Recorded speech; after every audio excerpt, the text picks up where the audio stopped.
with the exhibition of Dóra Maurer, we are showing an exhibition of, I would say, one of the last avant-garde female artists.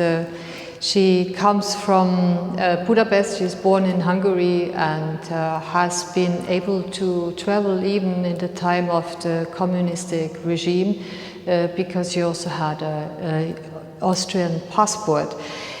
In her work, it is really important to see how the development evolved. Starting from the early works in the 1970s, which the exhibition is showing, we see how she has strongly focused on a graphic work, the graphical work. She has been experimenting a lot with everything what graphic design could offer at the time. She has been very clearly analyzing different materials. She has been analyzing also elements of nature, which she has used for her organization in the picture, for her structuring of the image, for her questioning of the image. One example, in order to show you how the graphical work became a really experimental field for her, are the so-called pedotypes. Pedotypes coming from Latin, the foot, pedo, and types from the monotypia, the monotypes, which is a single print, and by being a single and unique form of a print, of course being a complete opposite to the normal printing techniques which are made for multiplication. But with her pedotypes, she has actually been doing a print with her foot. So walking in paper pulp has left a trace. And this trace is not just a simple form, but it also shows you that instead of a printing of the pressure done by the printing mechanism, she has been literally used the weight of her body to press the paper down and thus created a very specific kind of typography or monotypes. Coming from the graphic design, she has also done a lot of work connecting with the body or connecting with elements from nature.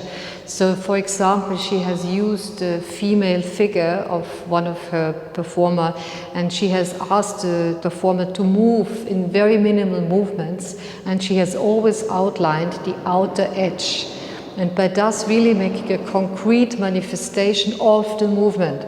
So with the idea, with the topic of the movement, we are in a key moment of her work, which is a lot connected with the observation of how minimal movements can actually completely create a different vision and a different observation of the specific forms. And she has slowly developed also mathematical principles in her works by applying grids and by analyzing what the grid or the unit means in comparison to another grid and to another unit.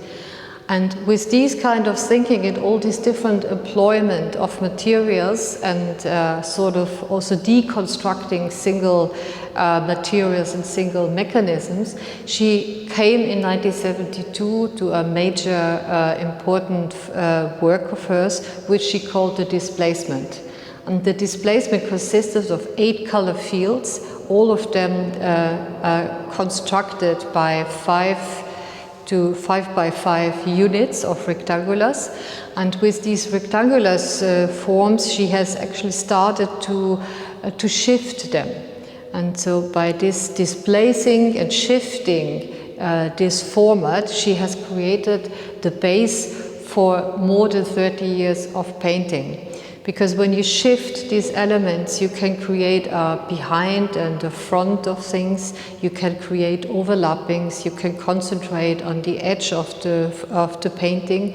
And this allowed her to also apply it over a round form, and this allowed her to create a very important room painting she did in 1982 in Buchberg in Austria.